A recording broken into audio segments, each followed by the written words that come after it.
Okay, so yeah, my name's Ian, if you haven't met me already. So I'm from New Zealand. I'm a aircraft mechanic by trade. SpaceUp. I went to ISU in 2011, the Southern Hemisphere Summer Space Program. So that was awesome, and since then, yeah, I've moved to Europe this year to try and get some more space experience, and right now I am volunteering for Copenhagen Smallville, helping them build rockets and everything else they do. So I grew up on a farm, and I just love tinkering in the shed. I love getting my hands dirty, but I want to try and make that my everyday job. So yeah, so I bought some stuff here to show you guys of what I'm talking about. So I've been making a rocket engine at the moment. These are a couple of parts of it. So it's a nozzle, and this is the injector for a small liquid fueled rocket engine. So it's going to produce roughly 1,000 pounds of thrust for 6 seconds. So it's just some of the stuff which can come from a shed. So I mean, me, I have a dream of space, but I want to do my own thing. So I thought I wanted to work for a big space company when I come to Europe, but now I've seen around what's happening, I don't know if that's what I want to do. But if Elon Musk come knocked on my door, for sure. Yeah. Why not? So yeah, I just want to always keep my hands dirty, and trying to figure out ways of how to do that. I don't want to stare at a PC screen all day. So one of the things, I guess, which inspires me to take my activities from the shed and do more is a comment Peter Madsen said. He's one of the founders from Copenhagen Smallville. He said, I want to go to space, I have to build my own spaceship, which, why not? And that's exactly what he said. So I find that quite inspiring, and that's what drives me. So, question is, how do we get out of the shed? I'm guessing you'll have the same passion, maybe you have your own workshops or whatnot, but you want to take your hobby to the next step. How do we do that? That's one thing I'm trying to figure out because I don't know, so I'm hoping with this being a discussion we can throw some ideas around and maybe we can all learn something from this. So, you have to excuse the paper. I broke my laptop on Friday coming here, and yeah, as I was saying earlier to a couple of guys, karma's bitten me in the ass this week, so, but I'll talk about that later, that's another story. So how can we get out of the shed? The obvious one is to participate in competitions. And there's been a lot of worldwide competitions which could help the everyday Joe blogs like you and myself to get out of the shed. The most notable one being the SRE X Prize, which I'm sure you know, SpaceUp won in 2004. Now that was somewhat achievable to an everyday Joe blogs like myself and you. There were some teams on a low budget, 200, 300,000 US dollars doing it, but it's not available to everyone. Then of course the Google Lunar X Prize, and the X Prize is a worldwide competition, same with the GLXP, but once again, too expensive. That's I think $60,000 entry fee or something, so that's well out of my reach for a long time. And then in the US they had the Northrop Grumman Lunar Lander Challenge. Is everyone aware of that one? So I'll just quick overview. So you built a vertical takeoff, vertical landing rocket, go pad to pad. That one would have been perfect. That was perfect for the backyard engineer, and it did attract a few, notably I guess Paul Breed from Unreasonable Rocket, and then a team called True Zero. But once again, that was only open to US citizens. So it's like, we're screwed. And then NASA's Centennial Challenge, which is happening at the moment. There's a few of them happening. I didn't quite look into all of them, but of course you need a lot of money, and some of them are only open to US participants, so screw again. But the notable one, has anyone heard of the Carmack Micro Prize? John Carmack. Yeah, John Carmack, he used to own ID Software, made Quake and Doom. Quake and Doom, yeah. Yeah, Armadillo Aerospace is a space company. He made this prize a couple of years ago for the first person to launch a rocket to 100,000 feet, have a GPS log of it at over 100,000 feet, and retrieve it and be ready to fly in the next few days. Now that was actually a worldwide competition. It was something which was within the realms, I guess, of everyone. But unfortunately, it was won last weekend. So, fortunately, unfortunately for me because I had a rocket planned out to do it. So yeah.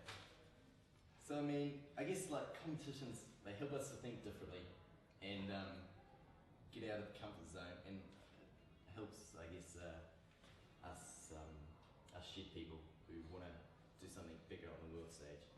And I mean, it gets us away from doing the dishes, so it's always good. But I think there needs to be more worldwide competitions that everyday people like you and me can enter on low cost. So I mean, I didn't have a lot of time to prepare this, but are there any things like this happening in Europe at the moment? Discussion?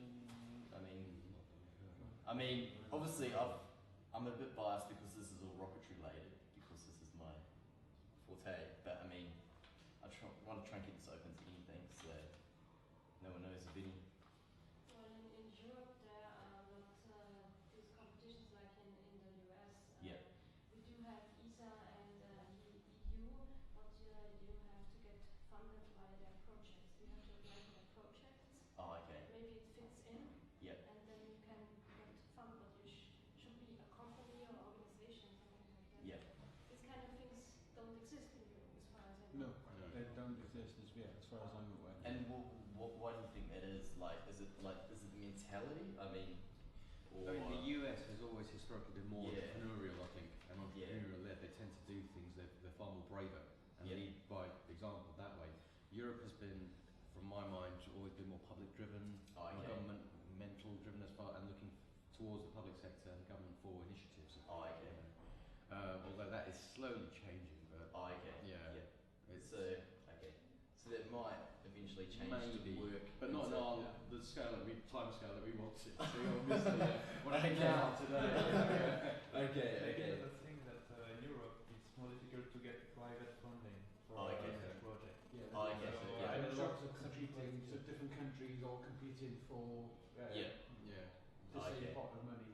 Whereas in America, it's all just kind of one massive big pot. Of money. Yeah. Okay. They're looking for income generation over there, Yes. whereas we're looking at ways of writing off debt and paying off debt, and it's crazy, you know. It's Yeah. like it's just the way things are. Oh, okay.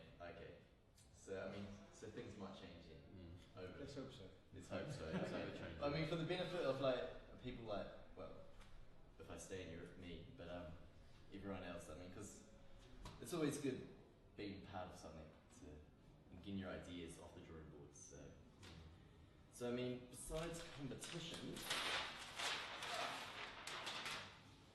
what else? Now, this one stumped me. What else besides competitions can we do to help drive that initiative to get your idea, what you're doing, out of the shed? So I've got here, I mean, I've got more open source projects that everyone can get involved. And that's one of the reasons why I'm at Copenhagen Suborbitals, because it was the only place in the world I could go to get hands-on space experience without having a job, I guess, so to speak. So I think there'll be more projects like that will get more people involved and spur innovation and ideas. And then I've got international collaboration. I mean, at the moment, the biggest thing is ITAR, especially with America, which just kills it all. So I think there needs to be we need to figure out how to get some more international collaboration going to get ideas flowing, get people talking to each other without getting under that ITAR banner, which is a big ask. It's going to be difficult. So it's one idea. And I had to write investors because, I mean, as everyone knows, space, it all comes down to money. So how can we attract them as a person working from your shed? So, I mean, I'm not too sure. I mean, of course, everyone has the, you're talking about Indiegogo the other day, crowd fund sourcing, and there's Kickstarter. But I mean, that's just obviously raising money for your project, and then you have to go from there. So You look at most CEOs, okay, their best friend is like the £100 satellite. Yeah. If they can get satellites produced and payload launch times and costs reduced, Yeah. they'd be up there. They'd be like splashing the cash all over the place. Okay. Yeah. So that's actually good because that actually brings me to my next one. So we need to change the way the perception of people, because obviously, if you come to the CEO, you've got your £100 satellite, you got your rocket, which costs $50,000 to send it. People are just going to be like, whatever, mate.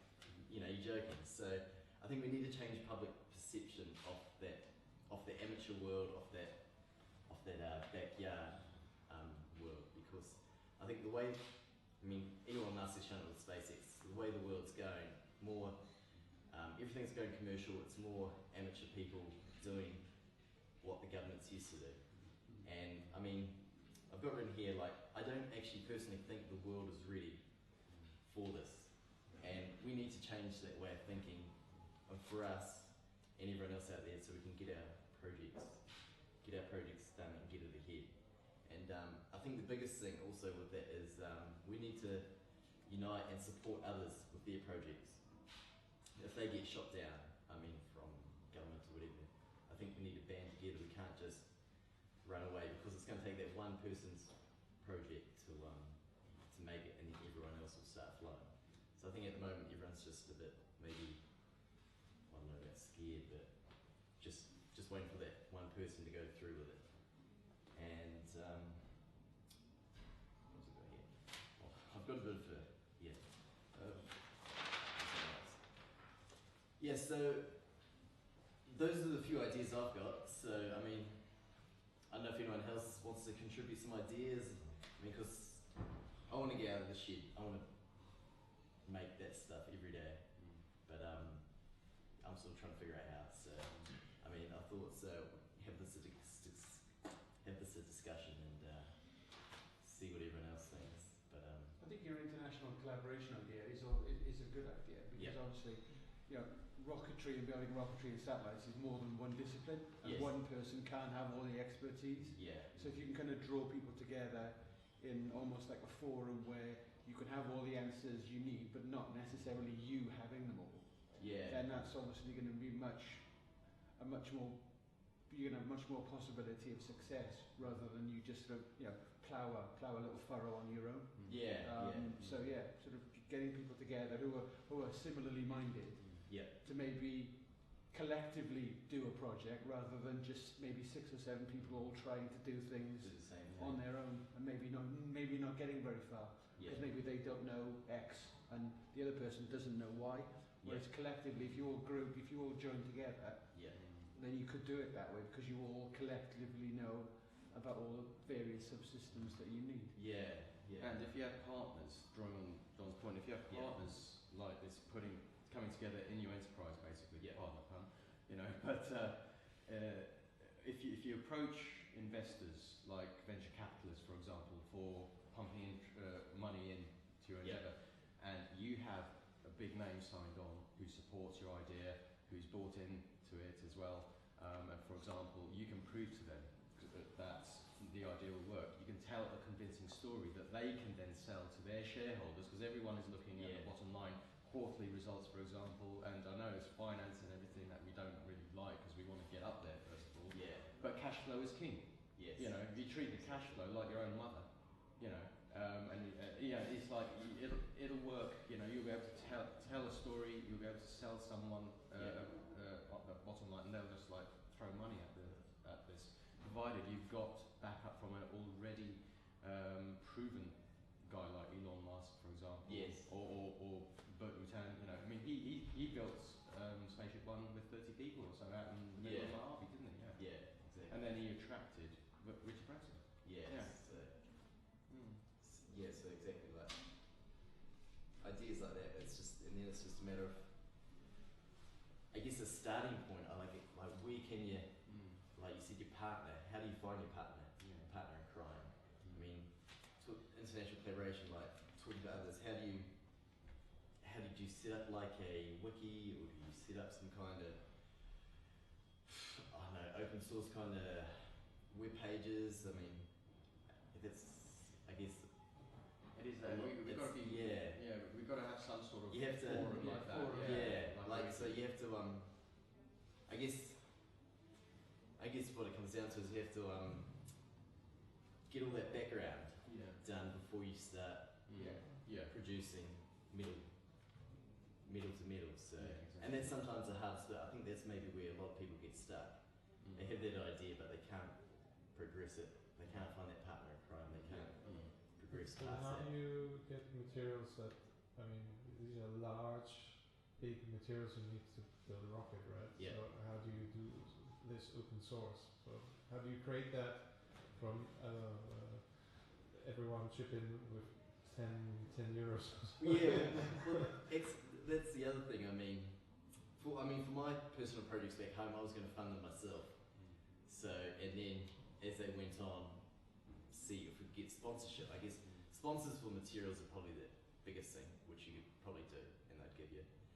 And but yeah, everything else, I guess. I mean, if you've got enough people and they all share the same passion, if they're willing to chip in €100 or something, I mean. Another thing is advertising as well. Yeah. You know, I mean, you see it in sports every day. You know, how many Formula One cars are emblazoned with like logos from cigarette companies or whatever. You know, I mean that's not the message we want to send out. But I mean, ultimately commerciality is not the driver really, but it's another way of getting that funding as well. Yeah. If we promise them, I think there was, for example, Coca-Cola.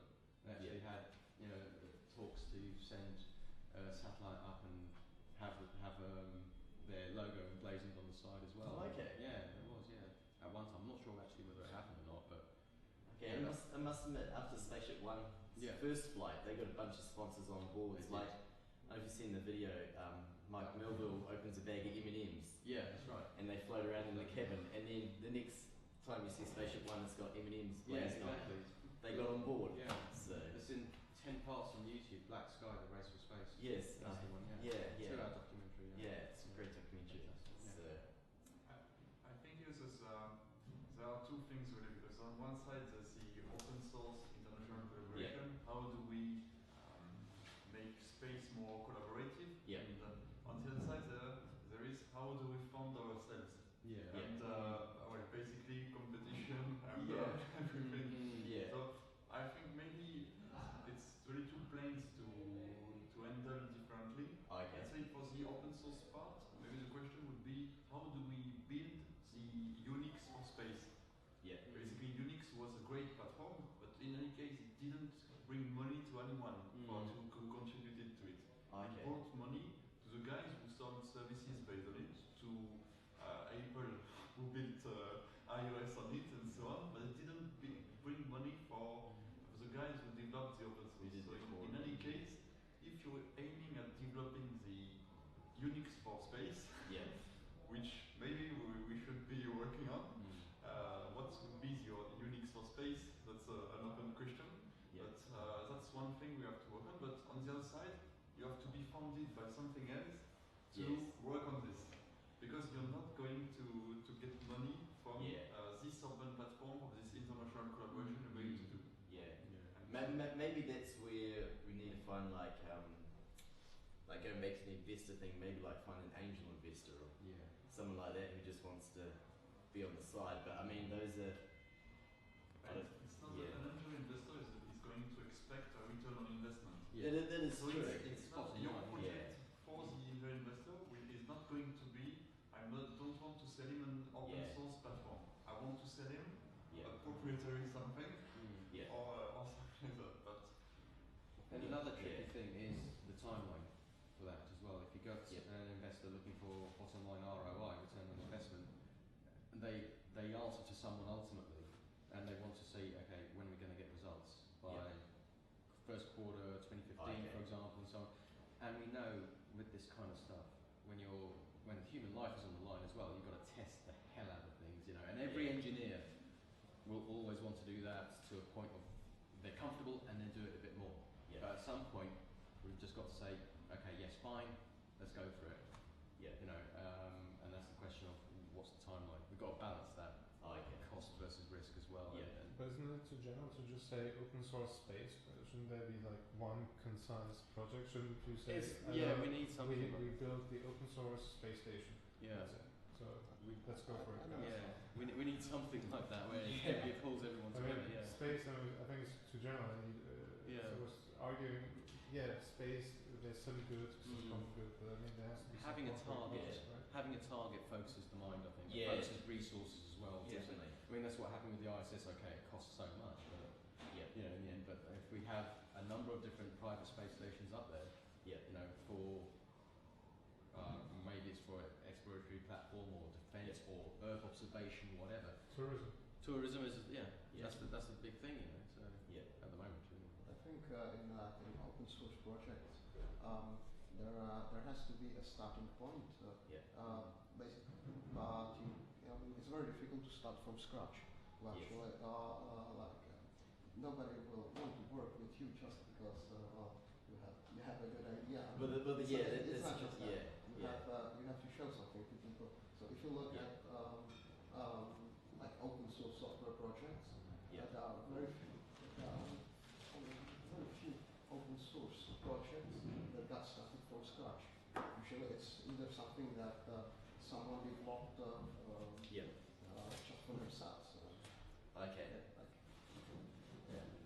the Ardu set, I think, you saw that? Yeah, and I think it's, I don't think it's a good project. No? I'll just say it.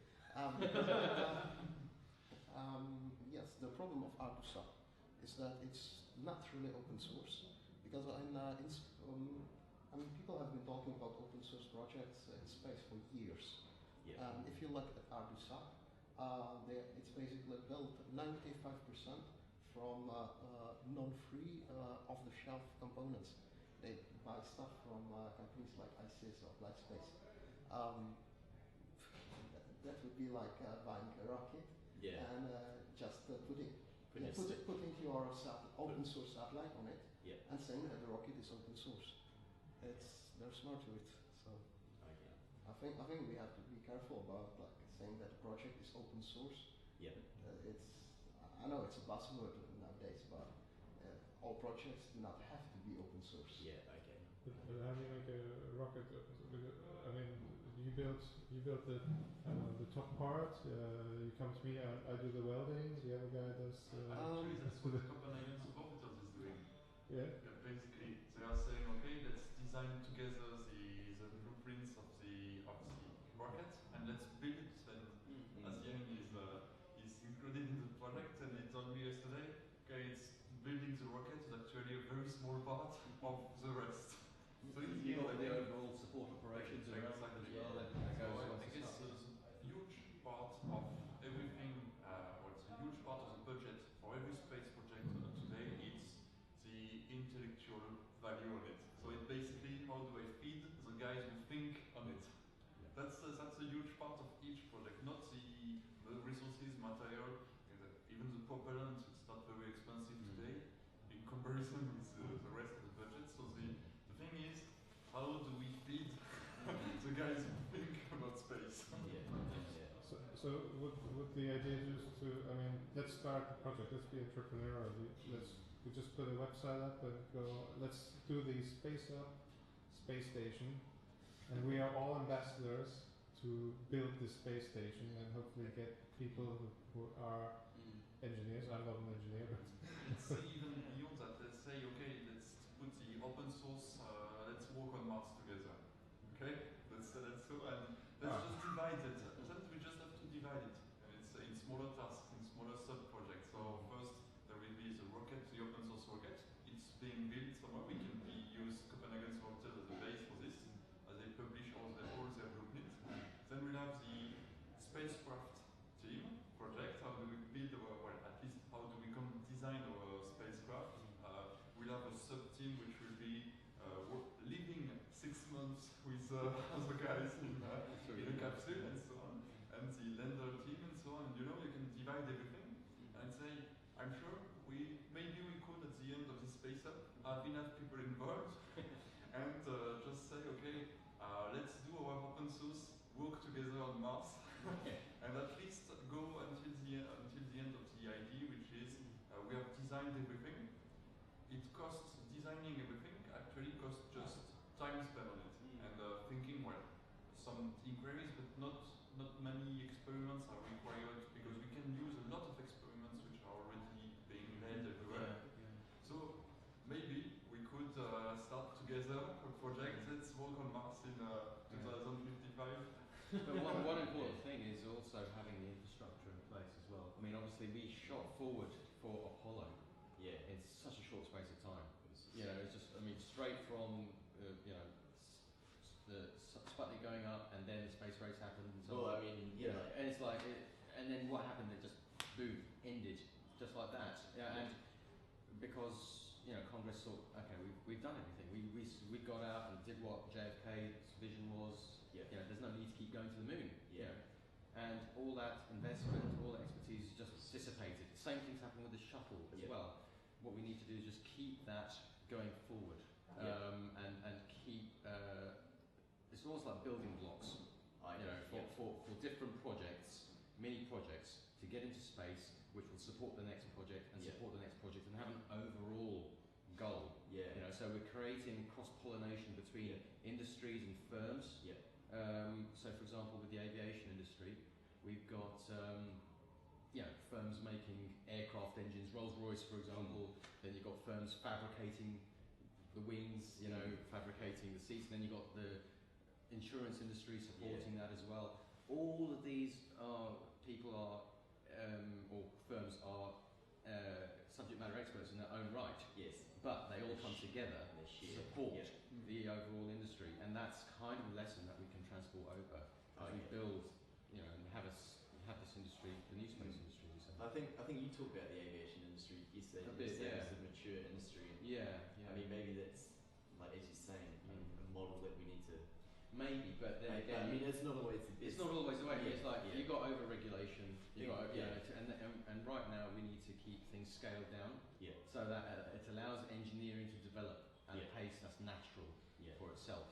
You know, but at the same time shows that we're self-reliant, self-responsible. You know, and then we can build on that success. I mean, it's like what happened after the Ortega Prize. When Lindbergh flew across the Atlantic. You know, $25,000 he did that for. And then 30 years after, aviation exploded, but the regulation was hemmed in for the time being at that time. So I guess, I mean, like, I think we're running shorter on time. A lot of good ideas, but I do like your idea. I mean, it's not actually bad. I mean, if anyone's interested and want to just throw some ideas around about some kind of collaboration, I mean, because we're all from different countries, maybe we need to be the first people. So, I mean, so like, I'm not sure if everyone, I mean, I use Dropbox to throw ideas around, which is with a friend of mine in Australia, which is really good, but maybe if anyone wants to, we can chat at the end or throughout the conference and maybe exchange details and maybe we could just talk about something, and even if it's just talk for the time being. It's something, it's a step in the right direction. So, a quick question, is it possible that let's say a human endeavor, in the sense that, let's say, crowdsourcing endeavor, international one, could basically beat all the international space stations in a race to Mars? Why not? Anything's possible. This is afternoon, there is Mars 1, there's a Buzz non-stop on Mars 1 is going to talk at 2:30. So already, you know, it's a private endeavor, which is saying it's not an open source one, that's a private one, which says, yes, we are going to beat the space agencies. National space. So maybe an open source project could be an alternative to Mars 1 and to NASA. The more that are in the pot, more than more people are actually acting. I'm not sure it's exact to say that a private company can beat the government. The government will just follow this company once it's mature. They show that. I think that's a very important point. There has to be competition. There has to be. Otherwise, it doesn't work. Innovation through competition. Otherwise you just flounder, you get nowhere. There was a thing when Mike Melville came down on SpaceUp 1. He had a placard up saying SpaceUp 1, government 0. I love it. That was awesome. But I mean, like, to be honest, my personal belief is, like, I think Elon Musk and SpaceX are going to be the first one to land on Mars. The way he's driving. The way he's going now, because I think when he started SpaceX, he always had, Mars was always his as Ian pitches. So I think he's going to beat the governments there for a manned mission. Yeah, fingers crossed. On the topic, has anyone seen when the prayer is for Elon Musk? When we pray to our God? I'm not too sure. But actually, speaking about Elon Musk, as mentioned earlier, karma's been me in the ass this week, so I have a spare SpaceX Dragon t-shirt. Thank you. Now, I haven't worn it, I've just put it through the wash, so I'm trying to redeem myself with the karma gods. So, I was trying to think of questions because I just don't want to give it away, but seeing it's a dragon t-shirt, I mean, if someone, first person to tell me where the dragon name comes from has a t-shirt. Oh, okay, I thought this was easy. It's the year of the dragon, no? No. I'll give a clue. Think a song. Childhood song. Do I have to Magic I was Dragon. going to say Puff the Magic Dragon. There you go. It almost seemed too early. You've won yourself a SpaceX t-shirt. SpaceX t-shirt goes with the band. I'm a right fanboy, aren't I? I really am. Thank you, Ian. No worries. Cheers, buddy. Yeah. And hopefully the rest of my week will be good. Excellent.